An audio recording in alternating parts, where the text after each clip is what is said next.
My name is Matthew Griffin. I'm the CEO and founder of the 311 Institute. We are a global futures and deep futures advisory organisation working up to 50 years out.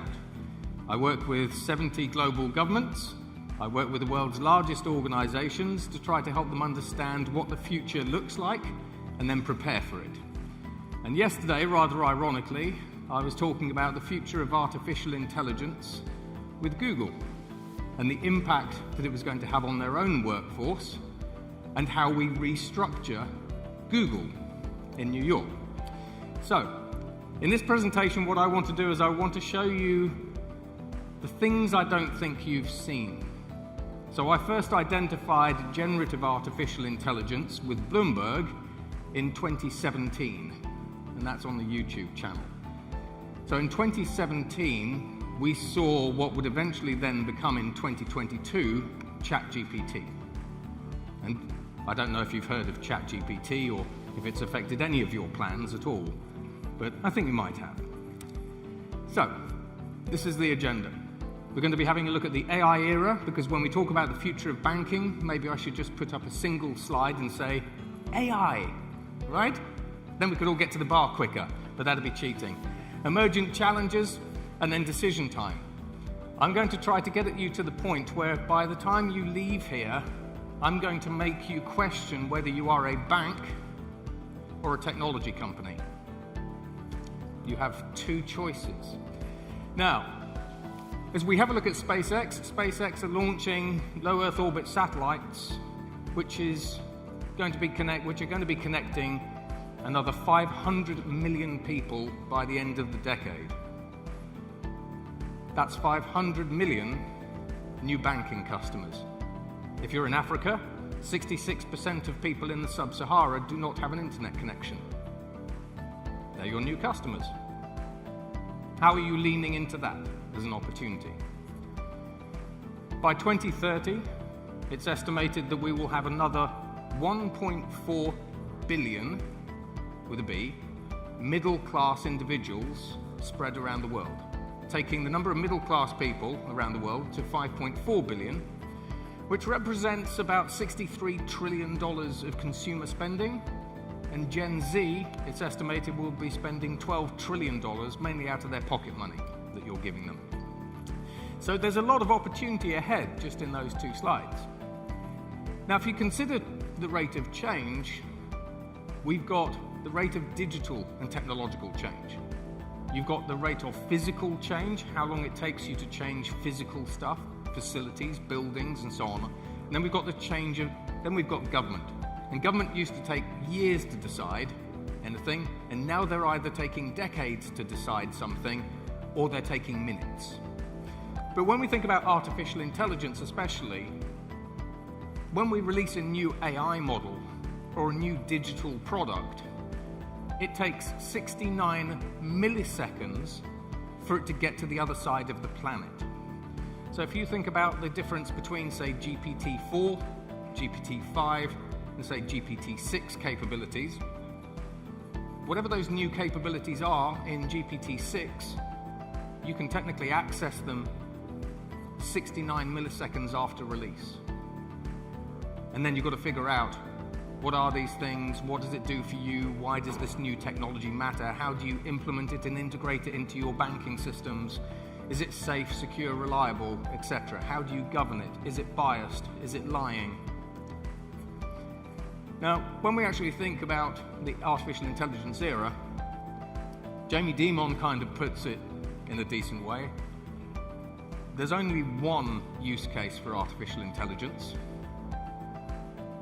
everything. Now, how many of you have used chatbots? ChatGPT, Google Gemini, whatever it happens to be? Yeah? Pretty much all of you, let's face it. Do you know what's under the hood? Microsoft Copilot. There we go, got a fan. Now, Gemini 2.5 has an IQ of 136. ChatGPT has a verbal IQ of 155. You are using artificial intelligences that are already at genius levels of intelligence. That's if we compare human to AI, which is flawed, but we like trying to do that. ChatGPT has 1,000 times more general knowledge than any human, and it learns 300 million times faster than any human. This is what your kids, for example, are using for free. This is what's under the hood of the technology that you have access to today. Now, when we think about agentic artificial intelligence, that resets the AI game again, because agentic AI is not ChatGPT or Gemini. Agentic AIs are essentially small artificial intelligence bots or programs that you can give a task to, and like the gig economy, they will just get it done. They will figure out what actions they need to take, what resources they need to gather, and then they will just say, you asked for this, here it is. Robo-coders, for example, are a good example of this.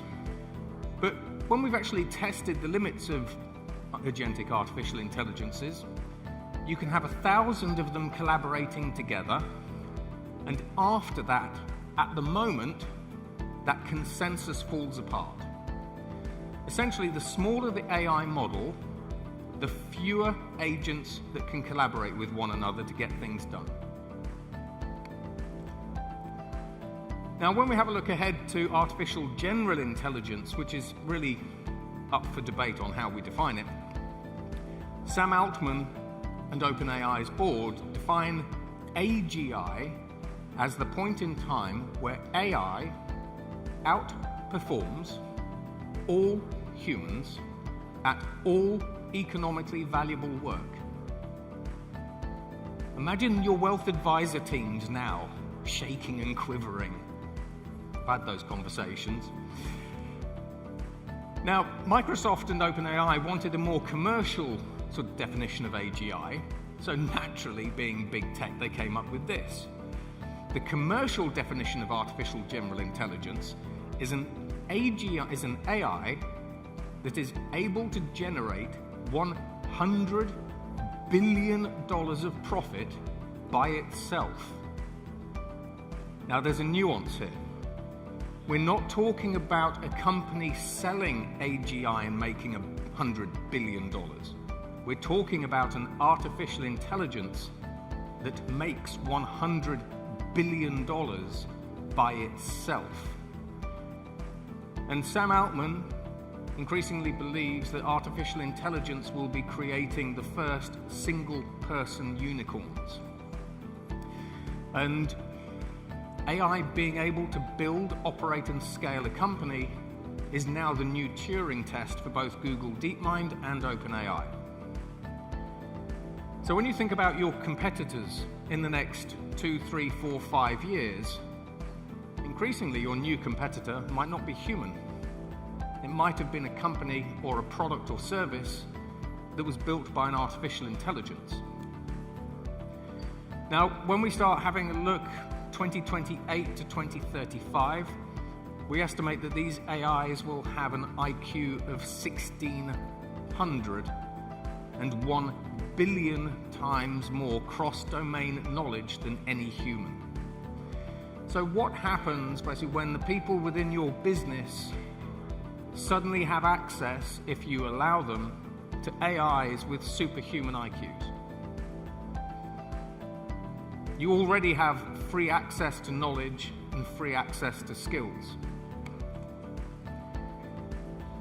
So artificial intelligence was described by Google, Microsoft, and McKinsey not as a threat to their business, but as an existential threat to their business. You can go and look these up, they're public record.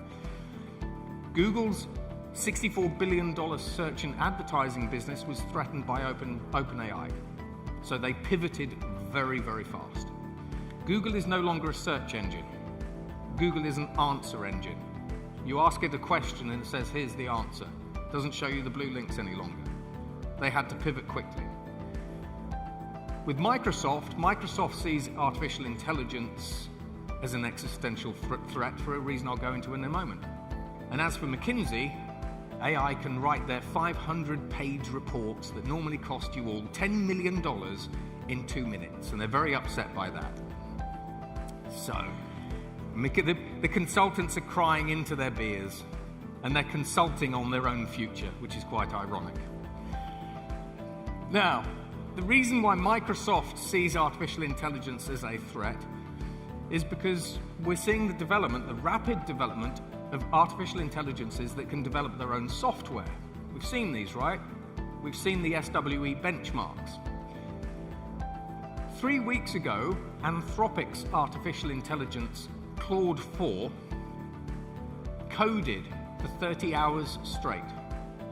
And it cloned Slack, and it cloned Microsoft Teams. If you think about Microsoft is a giant software company with hundreds of millions of lines of code, and they sell software and consultancy and services and everything else, and infrastructure. But if artificial intelligence can clone Microsoft Teams in 30 hours today, and it can do that faster tomorrow and next year and the year after, what is Microsoft's moat? If I cloned Microsoft and came to you and I could execute it, I could say, don't buy the products from Microsoft. Use my operating systems, use my Office products, use my Azure products. AI is eroding your moat as banks and financial services providers faster than ever before. Now, when we have a look at the use of agentic artificial intelligence, at the moment we go from generative AI to agentic AI, etc. In time, I think that agentic AI will allow you to create adaptive core banking systems, adaptive integrations, and adaptive products. If you think about the products that you've developed, your user interfaces, your apps, etc., they're all code, really. If artificial intelligence can rewrite code in real time, what's stopping it from updating your products in real time? So continuous test and release. And with core banking systems, it could see a new regulation coming in, and it could say, I understand what the new regulation is. I've adapted your internal processes and governance systems so you are now in line with the new regulation. Now, when we have a look at challenges, because the global financial services market has a target on its back. The payments industry, everyone wants to be in payments, for example. Amazon, with agentic commerce, is rewiring payments. So, for example, rather than going to Amazon's store, you now go to their agent, you search for a white shirt, it shows you the options, but those options aren't just from Amazon, they're from Alibaba, they're from Next, they're from Carrefour, they're from wherever they happen to be, and then you just buy it. But you're buying basically within Amazon's own financial services ecosystem. So my clients include companies like MasterCard, Visa, WorldPay, those kinds of guys. And when we actually have a look at the payment layers, increasingly we can see in time the development of agentic payment orchestration networks. If you think about ChatGPT, if you're buying a product within ChatGPT, there's a Visa integration into ChatGPT now. Why doesn't OpenAI just simply create agentic payment orchestration networks? And then they can start selecting which networks they actually use, real-time routing, etc. Now, we know neobanks, but we've also got deobanks. Now, deobanks aren't really banks, because to be a bank, you have to be able to accept central bank currencies. But with the deobanks that we've seen, we've got companies like Aave. So they're a decentralized crypto bank. They're not really a bank, but they provide banking services. So that's loans, borrowing, settlement, and so on and so forth. We've got companies like Wefi. So Wefi basically do decentralized crypto lending. And at the moment, there's only 2 of these really, these DO banks, but there only used to be 2 neo banks.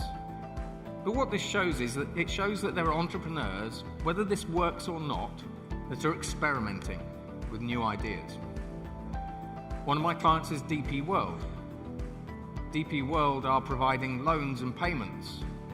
They've done a tie-in with JP Morgan, and they are trying to provide people around the world, small businesses, especially in Africa, with access to over $2.5 trillion worth of lending.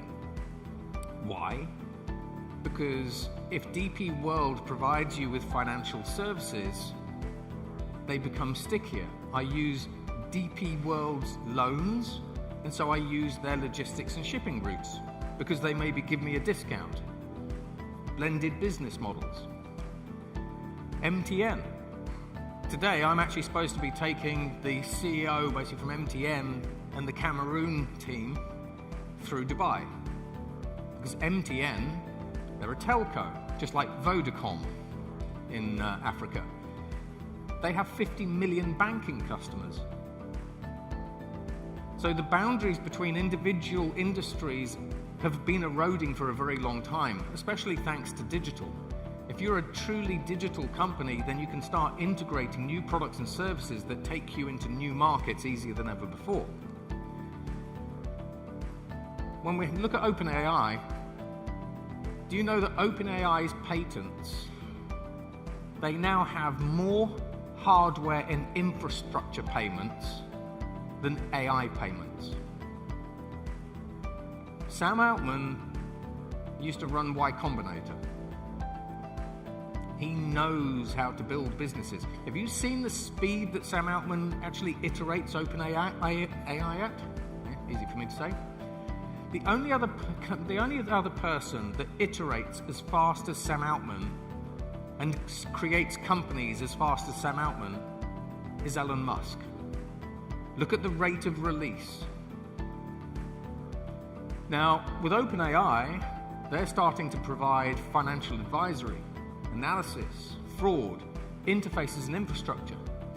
Do you know they've hired 100 Wall Street bankers and they're paying them $100 an hour, which I don't know how they got away with that, to actually train AI models about financial services. They've done deals basically with Visa for the payment rails. Sam Altman, sneakily, if you think about agentic commerce, payment layers, not doing banking. Is OpenAI a future competitor? At what point does OpenAI simply say, would you like a loan? Would you like a BNPL loan with that purchase? Except it's not Klarna. And we've got Robinhood and companies like Coinbase.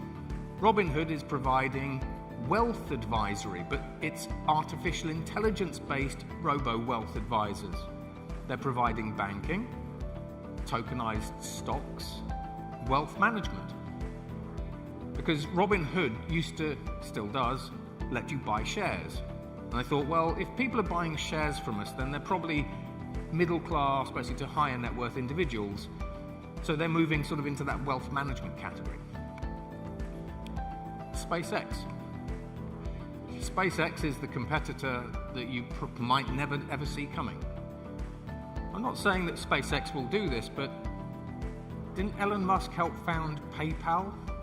Doesn't xAI have financial payments licenses and everything else? xAI could, not saying it will, but xAI could use the low Earth orbit satellite system that Elon Musk has been building out to create mesh networks. And if you create your own mesh networks, you can avoid the SWIFT and ACH payment systems. Does Elon Musk at some point say, I'm going to provide financial services basically to the world, to those 500 million consumers that he's actually going to onboard? Walmart. I was with John Furrer, basically, who's the CEO and president of Walmart in Bentonville about a month ago. Walmart and Amazon are very seriously considering developing their own stable coins. Why? Because it allows them to avoid the commissions that they have to pay on credit cards. However, as Christine Lagarde said, stable coins are quite dangerous because they are potentially the privatization of money. Now imagine that Walmart creates a stable coin and anyone that buys products from Walmart simply has a Walmart wallet. And they put in some fiat currency, they put $100 basically into their Walmart stablecoin. They buy products in this Walmart store, but then if Walmart starts having partners, then at what point can you spend a Walmart stablecoin with Best Buy, for example? So this is how companies start moving. And then inevitably, we'll end up with stablecoin native calls, because we're starting to see stablecoins and cryptocurrency being put into sovereign wealth funds, but also partly because of the Genius Act. But all of this stuff is down here. It sneaks in. Some of these are successful, some of these fail. But technology isn't the innovator. The innovator is still the people who have the vision to think, how would I attack that industry? How would I change it? How would I dominate it? Technology is the enabler. And then here's the decision time. If you are a bank in the room, you have a 4,000-year-old business model, realistically. Fast forwarding to Medici, in the year 1400, the Medicis in Italy thought, we can take people's money, put it into a safe, and we can keep it safe for people. And then in sort of 1420, the Medici Bank thought, well, if we've got all this money, why don't we loan it out? Does that sound like a bit of a business model to you guys? That's the business model that most of you are operating on still. Now here's the rub. Globally, there is over $103 trillion in global banking deposits. The average global bank interest rate is 2%. How many of you got savings accounts? How many of those savings accounts are making you money? Inflation globally is still 3%. I have a business bank account and I have a personal bank account with HSBC. HSBC makes me poorer as a consumer. That they charge me some fees. The interest that they pay me on my savings account is 0%. Is HSBC making me richer or poorer? And yet every single bank on the planet says, you know what, we put the customer first. Are they putting you first? You work for banks. Are you getting richer? No, the bank's getting richer. And this is why there's a decision to be made. You either need to own the fact that as banks, you make the people who deposit money with you poorer, or you can change it.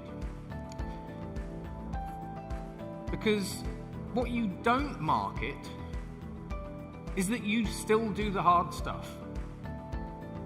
You keep my money safe from hackers, from bank robbers in ski masks and everything else. You do the hard stuff. You do all of this. So rather than saying to consumers, we value you, we put you first, you can make 2% interest with us. If you really do want to be a bank, why aren't you saying, we keep your money safe, you can trust us, you're not going to lose your money. And if we go bust, it's all protected. When we think about things like liquidity access, global access that you provide me with, that's worth money. Security, technology.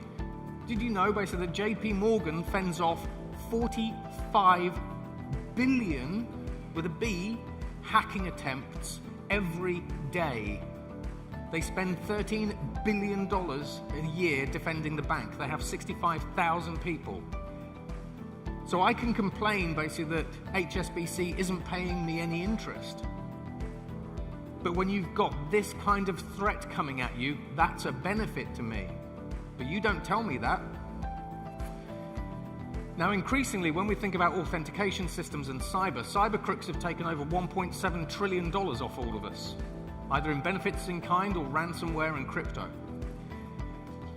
When you think about account opening, deepfakes, we see a lot of increases in fraud. It's going up by, if you're in the Middle East, Bank fraud's going up by about 50% year on year. If you're in Nigeria, it's going up by 240% per quarter. If you're in the UK, it's going up at about 40%. Increasingly, you need to move from authentication systems to intent authentication. I do a lot of work with companies like MyTech, and I work with five national security organizations. We also, and I wanted to put this bit in here because I think it's important to you from a security perspective, 6 months ago, we chained artificial intelligence agents together that were able to autonomously chain together zero-day exploits to hack through military-grade systems in 2 minutes. When I was at the United Nations General Assembly in New York 2 weeks ago, I took a photo of the JP Morgan building. You can try it with ChatGPT. Take a photo of your office printer and ask it how many CVE exploits are associated with it. Using generative artificial intelligence, I can create malware to hack into your companies in 5 minutes because we have done it. So cyber is going autonomous, and the number of attacks against you are going to grow exponentially. You haven't seen anything yet. So are you a bank that does the hard stuff? Because the hard stuff's getting harder. Compliance and everything else. Now fundamentally, as banks globally, you spend $700 billion to be better banks. And as banks, you know basically that your market share next year, if you're lucky, might creep up by 0.5%, right? How many of you in the room are looking at each other and going, yeah, we managed to get 0.1% extra share this year. Wow, that's great, well done. I'm going to show you how you can access a fundamentally different market to grow way beyond 0.1%. Now, fintechs, realistically, the majority of them are just banks with the Medici business model with a fancy user interface. I mean, think about it. Fintechs, do you want a credit card, savings, loan, sir? And if we really want to sort of go sci-fi, basically, then over in Silicon Valley, we've actually got a couple of Web3 social virtual reality banks, because we need those. Now, so are you being a bank? Or are you doing something else? Now, Bank 5. My kids are at the age, basically, where we are expected to give them a bank account. So do I open a bank account with a traditional bank like HSBC, put my children's £1,000 in there, and they do what I did? They get paid no interest, they get poorer over time. And when they're 50, they go, fantastic, this is worthless. Or do I start opening a bank account with a company like Revolut? So they're going for their banking license in the UK. But this means basically I can put my government-backed currency into Revolut, so that's the deposit. But they start tapping into decentralized finance. So now I could start doing crypto staking. My crypto stakes on Coinbase are making 13% APR. Nice return. That beats inflation, even when taxes actually sort of apply to it. But Revolut, when they first started out, they said, we're going to be a fintech, but they very quickly said, we're not a fintech, we're a super app. Now, if you're a bank, you're going to fight over market share of a couple of percent. If you're a super app, you can sell anything that you like in that super app. You can sell food, you could sell pets, you could sell office furniture. This takes them from a market of people who want to do banking to a market of people who are buying anything, the $63 trillion opportunity. Increasingly, when we have a look at the impact of artificial intelligence, we see the development of AI to AI liquidity networks. Now we move on. BAS 6. This was talked about earlier by Rabobank. Banking as a service. Are you a bank? If you're a bank, you're going to do the best to be the best bank that you are. Or are you going to provide embedded banking services and own the plumbing to be everywhere for everything? What's the bigger market? What's the bigger opportunity? In this space, if you own the, shall we say, financial services plumbing, your addressable market opportunity is 4.5 billion connected people, 5 billion by the end of the decade. One of my clients is Samsung. I can turn a Samsung fridge into a bank. I can get this fridge to be capitalized with about $300 billion of cash. And here's how. I'm a consumer. I have a smart fridge that Samsung gave to me for free. I take the milk out of the fridge. I've now run out of milk. The smart fridge says, you've run out of milk. Would you like me to buy you some more? And so I say, yeah. Normally, I might pay, say, €1 for that milk. But the smart fridge knows that everyone else in Athens has also run out of milk, so it forms a buying consortium. It goes out basically to the local supermarkets and says, we need 1 million pints of milk, give us your best price. So it buys my milk and it buys your milk, but it's now bought my milk for 50 cents. And it says, Matt, I saved you 50 cents on your milk. Would you just like to keep that in your bank account? Or would you like me to invest it for you? You stick a robo-wealth advisor basically in there. And I say, I'll tell you what, I'd like you to invest it. So it goes off and it invests the 50 cents in a high-risk ETF or fund or whatever it happens to be. When you think about this particular model, how much money could smart fridges actually save everyone on their groceries? When you do the maths in the UK, this model could actually generate around $300 billion in cash deposits very quickly. You can turn anything into a bank or a financial services platform. But are you the bank behind that, or are you the banking as a service behind that? And then next, once you start owning the plumbing, which gives you access to a market of 4.5 billion people, start owning the ecosystem. You can start buying the decentralized exchanges.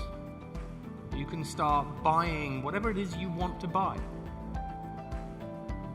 This takes you into new areas, not just in the financial services market, but in every market. So are you a bank that I put my money in and loses me money, but actually you're keeping my money safe? Or are you more of a technology company with a technology focus that starts opening up your financial services platforms, banking, and so on and so forth, to everything, everywhere? In these kinds of models, you're fighting over market share that includes everybody in every country. Different market opportunity. And then we've got Boss 8. Finally, so bank operating system. I haven't got a better name for it. I call it a bank operating system. Sam Altman recently said, artificial intelligence will remember your entire life. Now, the reason he said that is because artificial intelligence gathers over 165,000 data points on you all over time, because it's got a big context window, if you want to get nerdy about it. So now imagine an artificial intelligence that knows you better than you know yourself. That's hyper-personalized banking for a start. Secondly, when we actually have a look at the major use cases for artificial intelligence in 2025, Harvard found number 1 was companionship, number 2 was life organization, and number 3 was finding purpose. How many of you are actually asking artificial intelligence for life advice? Because it's not judgmental, right?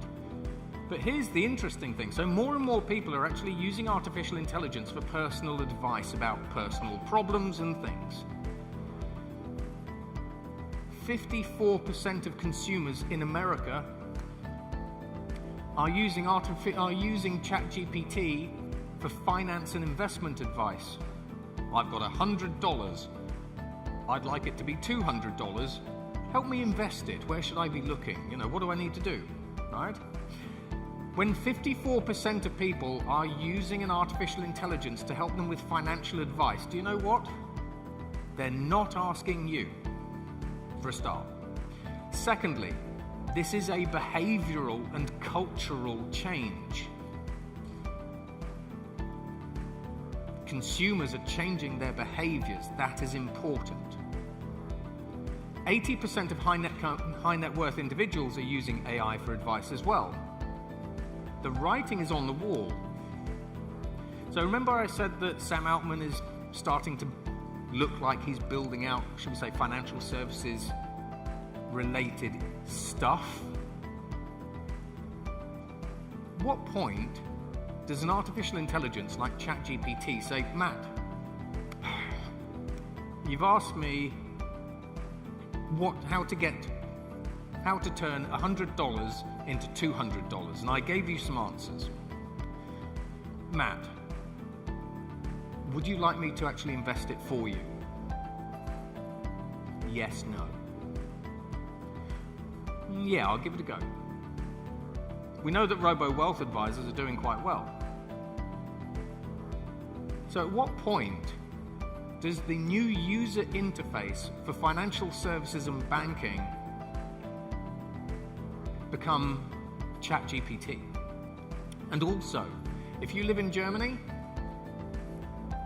ChatGPT and OpenAI are embedding apps behind the artificial intelligence operating system. As banks, you've all got apps on a phone. AI is starting to get rid of those apps. So what happens when your app is no longer on my smartphone? It's now buried in OpenAI. And I say, yeah, I'd like you to invest $100. Matt, do you care where I put it? No. Provided you make me the returns, I don't care where you put it. When we have a look at the fintech, you plug something like an agentic operating system interface into something like the fintech, and something like OpenAI could simply say, I'll invest $5 in America, $5 in Athens, $10 in China, whatever it happens to be. Because you're accessing not just financial services, but also DeFi. And then finally, you're selling to humans, right? Humans are generally your customers, I would guess. There was a man called Mr. Mankind. He was made redundant in the United States about 2 years ago. You can look this up. He used ChatGPT to create a new meme coin that was called TurboToad. TurboToad went from a valuation of 0 to $250 million on the Binance decentralized exchange in a 2-week period. My AI made me $250 million. AI is at the point where it's actually creating cryptocurrencies. That's kind of like creating money, and we can discuss the future of money and value exchange and value stores and everything else. But it was $250 million that Mr. Mankind could take to the literal bank if he wanted to lose some of his money over time. However, there was another experiment. 2 anthropic bots basically were put in the same room together, and they started talking about goats. This is a weird one. Mark Andreessen Horowitz of A16Z, of Silicon Valley fame, when this bot was put onto XAI, he said, I'm going to give you access to $50,000 in a crypto wallet. And as an AI, I want you to make me money. The bots, no word of a lie, because they'd been talking about goats for most of the day, found a cryptocurrency called Goatius Maximus. You can look it up. In a 10-day period, this single AI bot pumped the junk Goatius Maximus cryptocurrency to a valuation of $1.4 billion with a B dollars. So AI is making money AI is pumping money or dumping money if we want to disrupt a bank. Now, Coinbase a little while ago created a deferred authorization network. This is essentially where two AIs can pay each other money. So now consider this. What are you doing when it comes to the AI spending money economy? Because I'll give you an example. After this event, basically, I get into an Uber. I pay Uber $20 to get to the airport. If it's a self-driving car like the ones that I went in yesterday in New York, the Uber can spend some money buying itself a better optimization or routing algorithm. And it might pay like 1/1000th of a cent. But we've got AIs that can make money, pump and dump money, and that can spend money. Could AI be a customer of yours? I'm not saying it will be, but what happens when AI starts creating money, managing different parts of the global economy, and when AIs start spending money with other AIs? As a financial services organization, let alone bank, there's got to be a lot of money in that, right? How do you play there? There you go. So thank you very much for your patience and your time. I hope you enjoyed that.